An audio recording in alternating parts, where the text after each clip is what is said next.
During the Second World War, Hitler was threatening, and Germany had already captured several countries in Europe.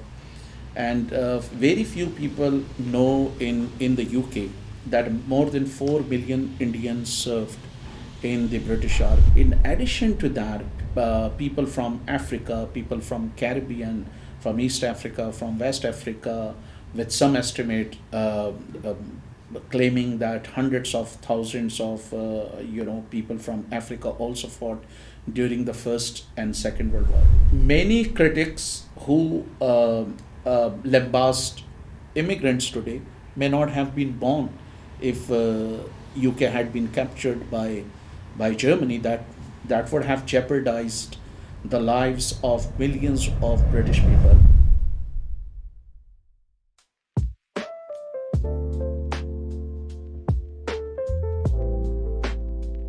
Welcome back to our show Lacho Drone podcast. Uh, Thank you for your comments, and if you haven't succeeded yet to hit the like button, please do that and subscribe. Today I'm here with my friend and co-presenter Pavel. Hi, hello, George. Good to see you, Pavel. Nice to And see you again. with Mr. Abdul Sattar, our friend. Good to see you. Thank you very much. Please, if you can introduce yourselves. Yeah, my name is Pavel. I'm from Czech Republic, and I'm director of a civic association where we working with children and young people. Thank you, my friends. I'm George. I'm a community worker in Middlesbrough, representing the GRT sector and the Eastern European community. Please, Mr. Abdul. if you can My tell name us. is my name is Abdul Sattar. I am a journalist by profession, a researcher and author. I have written 3 books, 2 in Urdu, 1 in English, and I have worked for leading international media outlets like Deutsche Welle, Canadian Broadcasting Corporation, and National Public Radio of NPR, which is known as National Public Radio of America, which is known as NPR. It's the largest public radio network of the United States. In addition to that, I contribute a weekly column to leading media outlets in Pakistan. Thank you very much for introducing yourself, Mr. Abdul. And thank you very much for coming today to our show. So today's theme is Immigrants and British Society. And today we'll talk about the contribution of the immigrants to the British society. Without any further delays, I would like to ask you the first question. And please tell me in what way do you think that the immigrants contribute to the British society? If you look at any human rights charter or any human rights act, the first right is right to life. That when your life is in danger, when your very existence is in danger. That phenomenon emerged in the UK during First and Second World War especially. And especially during the Second World War, Hitler was threatening, and Germany had already captured several countries in Europe. And very few people know in the UK that more than 4 million Indians served in the British Army. Punjab regiment is believed to be one of the biggest regiment. And a large number of Muslim, Hindus, Sikh, Gurkhas, a particular community in Nepal that are known for their warrior tradition. They were the part of that, Bengalis and other Indians, and overwhelmingly a large number of Muslims were also fighting for the British. In addition to that, people from Africa, people from Caribbean, from East Africa, from West Africa, with some estimate claiming that hundreds of thousands of people from Africa also fought during the First and Second World War. Why we need to remember it? Because look, what was the ideology of Hitler? He wanted to castrate non-Aryan men, according to some historian, and he wanted to enslave their women. So many critics who lambast immigrants today may not have been born if UK had been captured by Germany. That would have jeopardized the lives of millions of British people. But this is very unfortunate that many British people do not know about this important contribution. It was not confined to fighting two wars, and Indian troops, the troops from British colonies, they not only fought in the UK for the UK, but they also fought in different parts of the world. So you may have Indian soldiers fighting in Italy, fighting in parts of Germany, fighting in parts of France, and fighting in other areas where you had a British interest. Unfortunately, this history is not taught in an effective way. It is not mentioned by British media, especially mainstream media that is dominated by right wing. This contribution was not confined to fighting wars only, but even after the Second World War, large number of people played their important role in reconstruction, because several cities of the UK stood destroyed in the aftermath of Second World War. So again, it was the people from colonies who supported initially the construction of the reconstruction of different buildings, the establishment of transport system, and NHS and other organization took place in the aftermath of Second World War. And again, since UK was facing a sort of shortage of manpower, many people had a large number of people, or a significant percentage of the people, you see, they took part in either in war or they got affected because of the war. So there was a manpower shortage, and again that shortage was filled by the people who worked day and night, rebuilt this country, and they played their important role in NHS, in transport, in the medical profession, and other fields of the British society. So it's important that these things should be taught. Even today, you look at NHS, you look at transport, and you look at various sectors, you will find a vast majority, a significant majority of the people from immigrant backgrounds. So this should be taught because it's important that people know about it. So the intensity of hatred that exists against immigrant, it might be alleviated, it might be reduced to some extent. Thank you very much for your answer. Probably people would ask themselves, why did we bring our friend Mr. Abdul Sattar to discuss? Because originally he's from a different part of the world and we are from a different part of the world. But I think it's very important, as he said, for us in the same time to understand, because we are only the newcomers. We've been here for the last, 15 years, maybe 20 at most, but we need to learn from them and to understand better what's happening inside the British society and what's our contribution is, or it will be, we, the Roma community.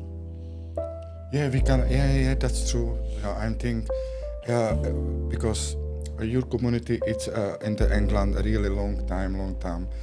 We just come in here, like George say, 15, max 20 years. So we can learn from your community, and exactly it's same like what you say. Nobody won't talking in the England what we can do for the England. Yeah?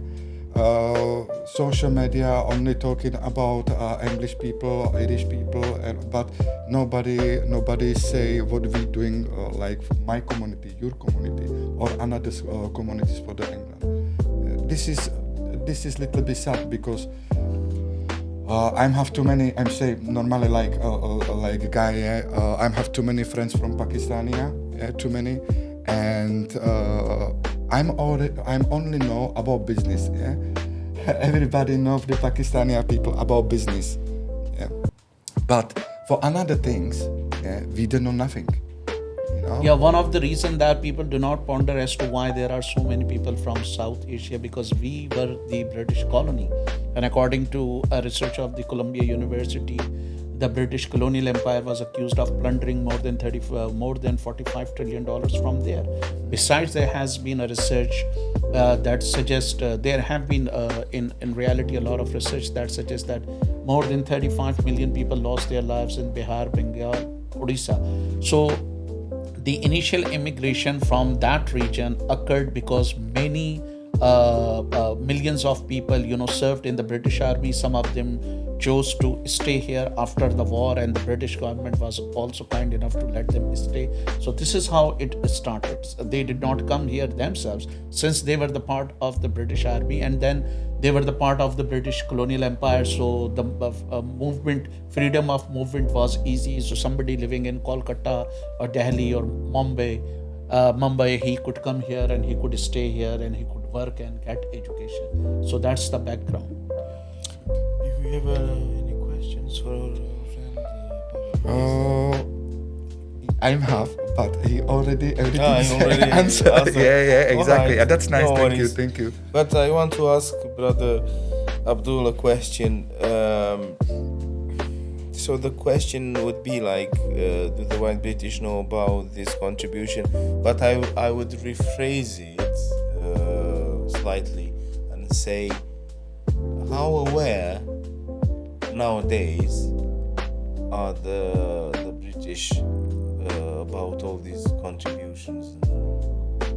Not.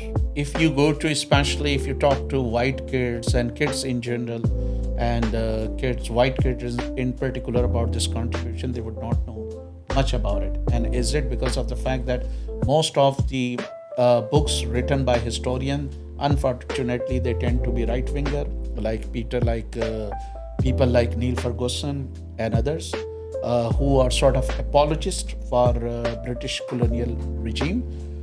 So they do not highlight the way it should be highlighted. It doesn't mean that they do not talk about it. They talk about it, but they say as if that the British had done some favor by colonizing, maybe more than 20% of the world, right? So, and then you would know many things because of your schooling. Go to any British school and ask kids that if they know that this is what happened, do they really know that their lives had been jeopardized, especially during the Second World War? Imagine if Hitler had won that war against the UK. The very existence of the Jewish people, British Jewish people, would have been jeopardized. Many, what we witness in Poland, in Germany, in other occupied territories, German occupied territories, we would have been witnessing the same thing here. And what would happen to the general population? So in a way, the people from immigrants background or people from colonies played an important role by playing whatever they could to make sure that Hitler is defeated.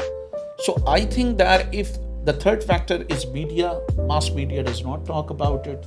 They peddle the propaganda of the far right, they peddle the propaganda of right wingers. So if they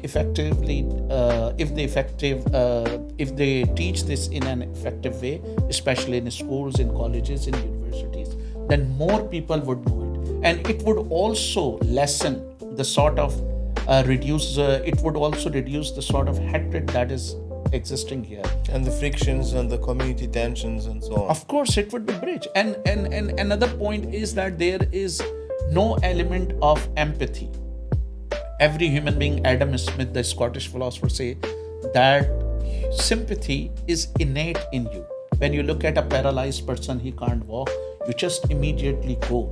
If somebody wants to cross the road, let's say, you just want to help him without giving any regard. So if the British people know the way European colonial powers and their ruling elite exploited countries like India, Pakistan, Bangladesh, parts of Africa, Caribbean, they will have a sense of sympathy, and they might understand that if they are here today, it is because of the fact that the colonial powers went there, plundering those countries, destroying communities, destroying their political system, destroying their social fabric. So that's why this badly affected. That's why you see so many colonies are demanding reparations.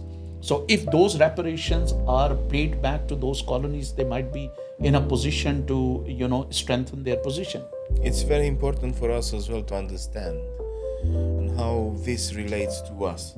And as you said, these things must be taught, and people, I think it's important to remember what's my contribution here, what's your contribution, so we can reduce community tensions and frictions, and it helps to build this social cohesion as well.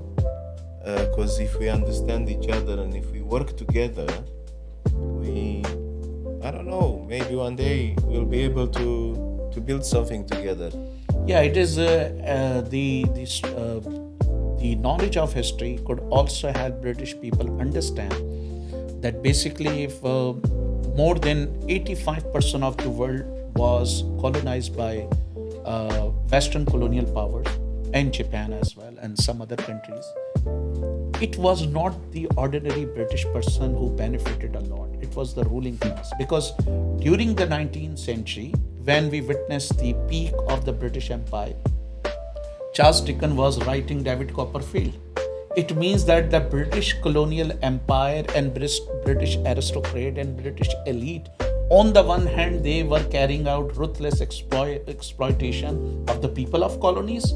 On the other hand, they were making their own white working class work for 12 hours, 16 hours, 18 hours. They were dragging women, children, and men from their homes, forcing them to work in factories. There are reports and debates in the British Parliament where parliamentarians are saying, oh, this child is 12 or 13 years old, he's working for 10 hours, let him work for 8 hours or 9 hours, stuff like that. So you have reports of the British inspectors from Labour Department talking about the plight of the working class. So what European people in general and British people in particular need to understand that when the wealth of the world was being brought to Paris and London, there were shanty towns in Europe. There were slums in Europe where white working class was ruthlessly being exploited by white capitalists. So at the end of the day, it was the issue of the class. It was not the white working class that was benefiting. Otherwise, every white person would have been rich, maybe like the colonial officials who served in India in plunder. That was not the case. So the condition of working class started improving in the 20th century. And that was also because of their struggle. It was not any charity from capitalists. They fought it. There has been Chartist movement. There have been workers' strikes. There have been agitations of the workers. They fought for their rights. Thank you very much, Brother Abdul, for sharing these things with us. Very interesting. Yeah.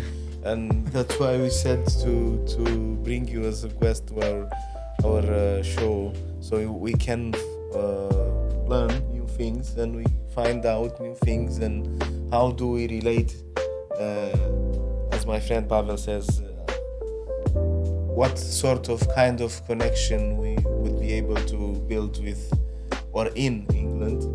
And it's important for us to understand what happened in the past, so we will know how to build the future. Yeah, because we are a Roma community in the England. It's like new one here in the England. 20 years, it's nothing. I'm thinking. So that's why we doing as well this podcast, and we have the exactly smart west from another communities, because we want to learn from the communities and we want a better future for us. Yeah, and not only for us. I'm always say we need working together, not only for only in my community, but for all community. Yeah, if I don't know if we have one, I'm say only like that. If we have one team and it's there one guy from my community, one guy from your community, from India community, from all community, and we have one meeting where we talking about problems and about the future. I think we have a better chance for the better life in the England, and maybe after the British people as well understand what we exactly want doing in the England. Yeah. So we know, and say all time, we know help not only for my community, but we want to help as well for the British community. To understand us better who we are, why are we here, and as Pavel said, working together and having a diverse team will help us achieve better results. Yeah, because look, you're talking about Hitler, yeah. And because I'm Rome, I'm Gypsy, so my community have really not a nice history. Yeah, this is exactly sad history. But British people, not only British people, I'm no one say white people, but it's like that. White people never understand because they don't know. They never experienced it. Exactly. Yeah, exactly. So that's why can the white people no can learn, no can, from the history. That's only I know my community, you this communities, and these communities. Yeah. We no want anymore this in the future. That's why too many people from my community come in here in the England as well, because here live all world. Yeah, and that's all time in the England live too many people from all world. In my country not. It's only maybe 3-4 communities, and that's it. So we want a better future, not for us, but for the children. For everyone, yeah, and for and our for, children. for the children and for everyone, exactly. For all the communities, and as Pavel said, from his perspective, please continue, Pavel. So that's why we want to learn from not only from your community, because I see you very smart guy. Exactly, I'm happy if I can talk with smart people, and you are exactly you are. And we have as well in the last episodes we have a more guest, exactly smart guest. So every week we learn more and more and more. And I think we won't try, or we can try doing more things for my community, and maybe for Middlesbrough, for the whole town, exactly. for all the communities, Exactly. and we are always glad to work with other people from different communities, because this is our goal to live together peacefully in this town, yeah. And as Pavel said, at some point he spoke about what's happening in the Czech Republic, where, for example, what's happening in my country, in Romania, we were considered economic migrants, because when we first came here, they said, yeah, we can grant you the refugee or the asylum seeker, because now Romania is part of the European Union. We can't give you this, we can't help you with that. So what do we do then? How do we? And fortunately, the EU, because at that time United Kingdom was part of the European Union. After we joined 2007, we had to wait for another 7 years until 2014 for the United Kingdom to grant us the working permits. They said, now you can work.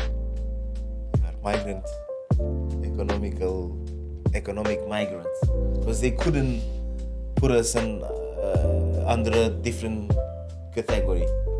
As so, if Pavel came here from different reasons, we were here from different reasons as well.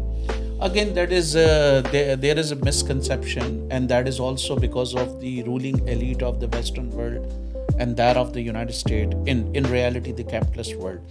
The reason as to why so many people from East and Central Europe or former communist bloc flock to Western countries lies in the terrible greed of Western companies that bought all the state infrastructure, or companies that used to be run under the communist government, either shutting it down, creating unemployment. Like at one stage during the decade of 90s, the unemployment rate was more than 20% in Poland alone. So people had to run here and there. So if they had allowed the people of South and people of communist countries, former communist country, run their own economy the way it was going, things would not have been that terrible. And then because of the introduction of capitalism in that bloc, the cost of living, dramatically rose, and people could not afford it without a migration. So if they had not intervened in those countries, interfered in those countries, if they had not destroyed their economy, things would have been different. There could still have been migration, but not at the level that you witnessed. Allow me to stop you here, Brother Abdul. Yeah. And we will continue this. Don't forget this idea. We'll continue this discussion in the next episode, because I think it's very important as well to talk a bit about these aspects. I'd like to thank you very much for being here today with us, Pavel Brala. Thank you. Abdul, thank you very much, brother, for coming here. Acel de Vlesa. Acel de Vlesa. If you haven't hit the subscribe button And and like please do so. Thank you very much, and don't forget to share your comments with us. Thank you very much for today.